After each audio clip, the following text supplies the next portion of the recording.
मुख है। भगवान के सम्मुख हो जाए, सन्मुख होहि जीव मोहि जबहि, जन्म कोटि अघ नासहि तबहि।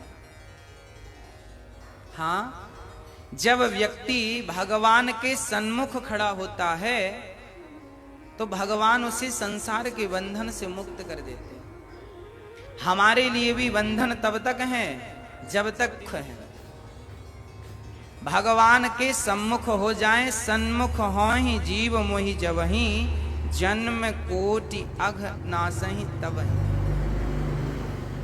हाँ, जब व्यक्ति भगवान के सन्मुख खड़ा होता है तो भगवान उसे संसार के बंधन से मुक्त कर देते हैं।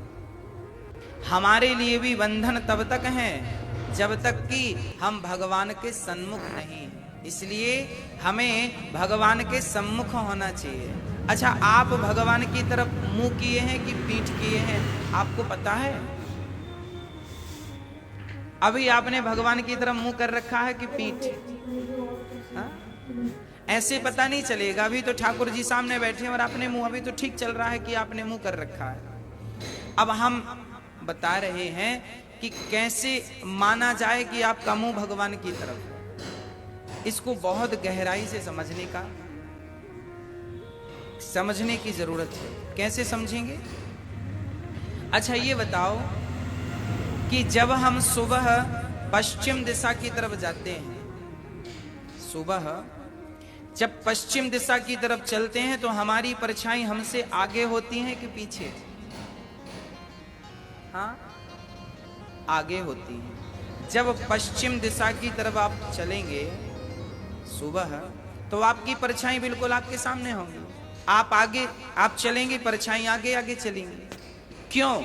क्योंकि आपने सूर्य भगवान की तरफ पीठ कर रखी है। भाई, सूर्य की तरफ पीठ करेंगे तब तो पश्चिम दिशा की तरफ मुंह होगा। तो आप पश्चिम दिशा की तरफ जा रहे हैं सुबह, तो सामने परछाई है। अब क्या करना है आपको कि आप सूर्य की तरफ मुंह कर लीजिए। आप सूर्य भगवान की तरफ मुंह करके सूर्य भगवान की तरफ चलेंगे तो वही परछाई जो अभी आपके सामने थी वही आपके पीछे लग जाएगी।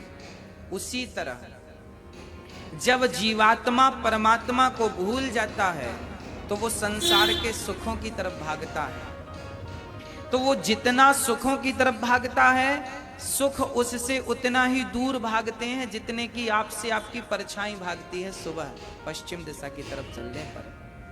परंतु जब आप भगवान की तरफ मुंह करके भगवान की तरफ भागते हैं तो संसार का सुख, देखिए, संसार का सुख चाहे मान हो, बड़ाई हो, पद हो, प्रतिष्ठा हो, पत्नी हो, परिवार हो, पैसा हो, जब हम इनकी तरफ भागते हैं ना तो भगवान की तरफ पीठ हो जाती है। आजकल का आदमी किसकी तरफ भाग रहा है? पैसे की तरफ। तो जब पैसे की तरफ भागोगे तो स्वाभाविक है भगवान की तरफ पीठ होगी। जब पत्नी की तरफ भागोगे तो भगवान की तरफ पीठ होगी। जब परिवार की तरफ भागोगे तो भगवान की तरफ पीठ होगी। जब प्रतिष्ठा मान बड़ाई की तरफ भागोगे तो भगवान की तरफ पीठ होगी। इसलिए कहता हूं, इनके पीछे मत भागो, आप तो बिहारी जी की तरफ भागने लग जाओ। ये सब आपके पीछे भागने लग जाएंगे। अभी आप इनके पीछे भाग रहे हैं। आप एक काम करिए, केवल टर्न हो जाइए, अपना मुंह घुमाइए और संसार के विषयों की तरफ ना भागकर बिहारी जी की तरफ भागिए, भगवान की तरफ भागिए।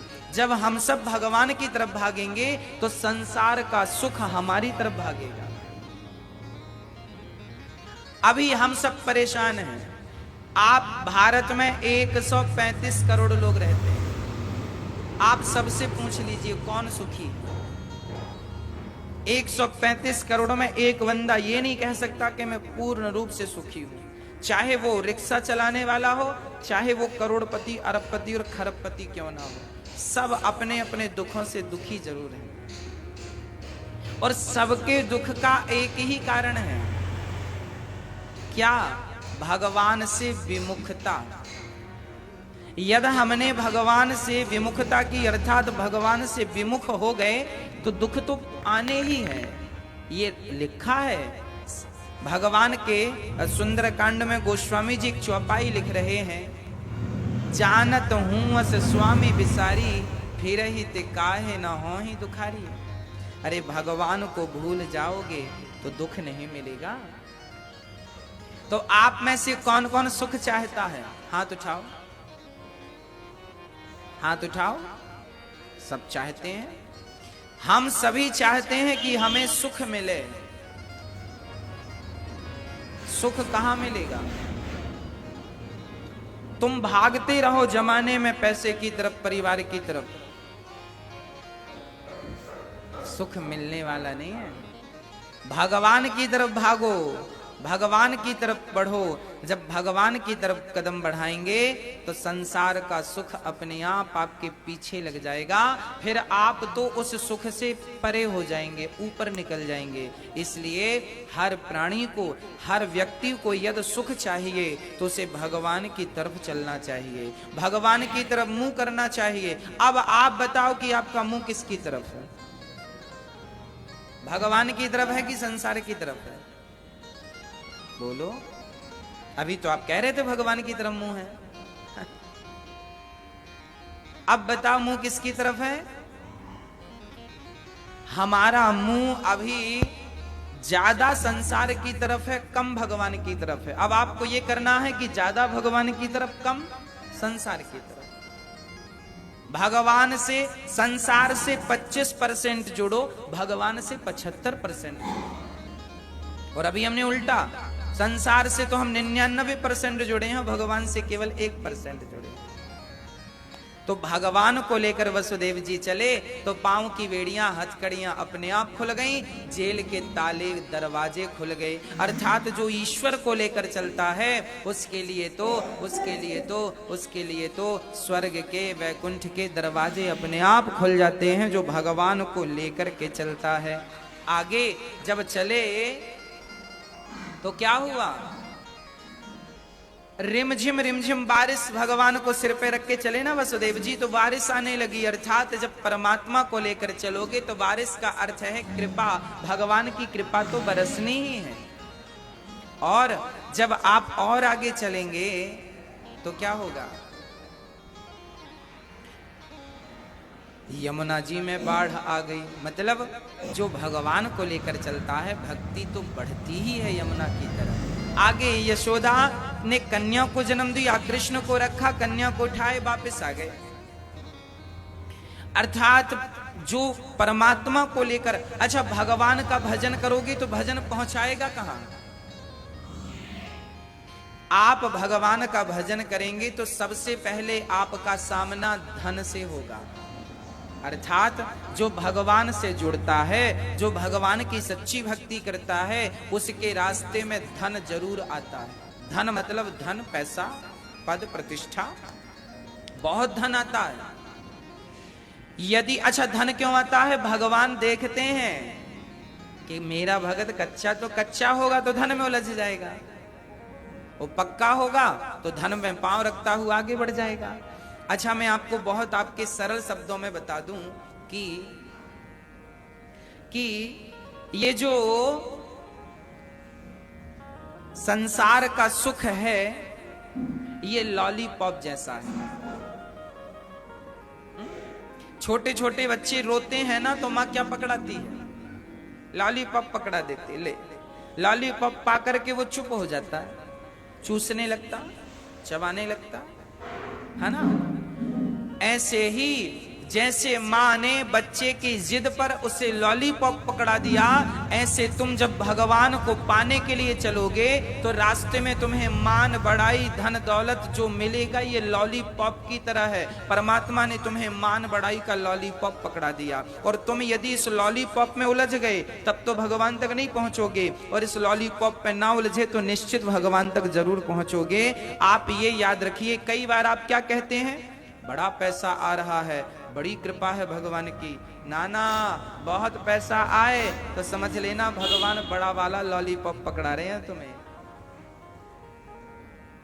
ईश्वर चाहते हैं कि तुम लॉलीपॉप में ही उलझे रहो। अच्छा समझिए ना, एक माँ वो होती है जो काम करती रहती है, करती तभी बच्चा रोता है, तो बच्चा रोता है और माँ का काम बहुत फैला है, तो माँ सोचती है थोड़ी देर ये चुप रहे तो मैं जल्दी से काम निपटाऊं, तो लॉलीपॉप पकड़ाती है। पर बच्चा लॉलीपॉप में चुप होए तब तो काम बने, पर एक बच्चा था लॉलीपॉप से चुप नहीं हुआ, तो फिर माँ के पास दूसरा ऑप्शन क्या था, आप बताओ। जब बच्चा लॉलीपॉप से, टॉफी से चुप नहीं होता और काम बहुत होता है घर में, तब आप कैसे करती हो, बोलो। लॉलीपॉप, चलो मोबाइल से भी नहीं माना, लॉलीपॉप से भी नहीं माना, और आपने 2-4 थप्पड़ जमाए उससे भी नहीं माना, फिर क्या करोगी। हाँ, फिर उपाय यह है कि आप बच्चे को गोद में लोगी और गोद में लिए लिए अपना काम करोगी। हाँ, जो लॉलीपॉप से जो मान बढ़ाई में उलझ गए उन्हें तो भगवान छोड़ के चला जाता है, पर जो मान बढ़ाई में नहीं उलझते उन्हें भगवान अपनी गोद में लेकर के चलते हैं, जैसे माँ अपने बच्चे को गोद में लेकर के चलती है। इसलिए मीराबाई के पास क्या कमी थी सोने चांदी की। मीराबाई के पास तो राणा की बहू थी, दूधा जी की नातिन थी, माय का पक्ष भी राजा में था और ससुराल पक्ष भी मतलब राजकुमारी थी और राजघराने की बहू थी, तो यहां भी सुख सुविधाएं थी, वहां भी सुख सुविधाएं। पर वो मीरा, आपके कितने तोला सोना होगा घर में, 100 तोला, 200 तोला, 5 किलो, 10 किलो सोना होगा, कितना है बताओ, नहीं है, 4-5 किलो है कि नहीं, नहीं है, तो 4-5 तोला तो होगा। आपके सोना यदि है तो ज्यादा से ज्यादा किसी के घर होगा तो 50 किलो होगा, 100 किलो होगा, 200 किलो सोना होगा। पर मीरा के तो कमरे भरे थे सोने के, एक कमरा नहीं कई कमरे। कमी थी क्या सोने की, अरे उसके तो सोने की ईंट का कमरा ही था, यदि वो बनवाती तो सोने का कमरा बनवा लेती। पर वो मीरा जिसके घर सोना चांदी भरा पड़ा था, ये हमारी माताएं कई बार तो एक एक रत्ती के लिए झगड़ जाती हैं, सास ने उसे ज्यादा दे दिया हमें कम दिया, लो। हाँ, होता है झगड़ा। ये हमारी माताएं एक एक रत्ती के लिए लड़ जाती हैं, एक एक नाक की वो लौंग के लिए लड़ जाती हैं। और वो मीरा जिसके घर सोना भरा था, उसने सोना चांदी से मन हटाया, क्योंकि वो लॉलीपॉप में नहीं उलझ रही है ना। उसको भी तो भगवान ने सोना चांदी का लॉलीपॉप दिया था, जैसे तुम्हें देते हैं, तुम तो उलझ जाती हो, हाँ मेरे पास इतना सोना है, मेरे पास इतना सोना। पर मीराबाई ने सारा सोना, सारी संपत्ति त्याग दी, पांव में घुंघरू बांधती है और कपड़े केसरिया पहनती है और गली गली गोविंद गोपाल गाती है। ऐसी लागी लगन मीरा हो गई मगन, वो तो गली गली हरि गुण गाने लगी। महलों में पली बन के जोगन चली, मीरा रानी दीवानी कहाने लगी। हाँ, वो मीरा पांव में घुंघरू बांधती है। अच्छा, किसी ने कहा मीरा तुझे भक्ति करना है तो अपने कमरे में कर, अपने घर में कर, ये जमाने में काहे घूम रही है। तब मीरा ने कहा कि यदि मैं घर में भक्ति करूंगी, घर में नाम जपूंगी तो अकेले मेरा उद्धार होगा, पर मैं गली गली भगवान का नाम गाऊंगी तो इन गली वालों का भी उद्धार हो जाएगा। मैं तो चाहती हूं सबका कल्याण हो। भगवान का नाम जो जपेगा सबका कल्याण होगा, सबका कल्याण होगा। इसलिए सबका कल्याण हो, इसलिए वो पांव में घुंघरू बांध के नाचती थी। और आपसे मेरी प्रार्थना है, मीरा ने कहा था पायो जी मैंने राम रतन धन पायो। उनके पास कौन सा धन था, राम नाम का धन था, धन था मीरा के। अच्छा, आप लोगों के पास धन है, सोने का धन है, चांदी का धन है, गड्डियों का धन है, पर मीरा के पास राम नाम का धन था। अब आप ही बताओ कौन सा धन काम आने वाला है, कौन सा धन।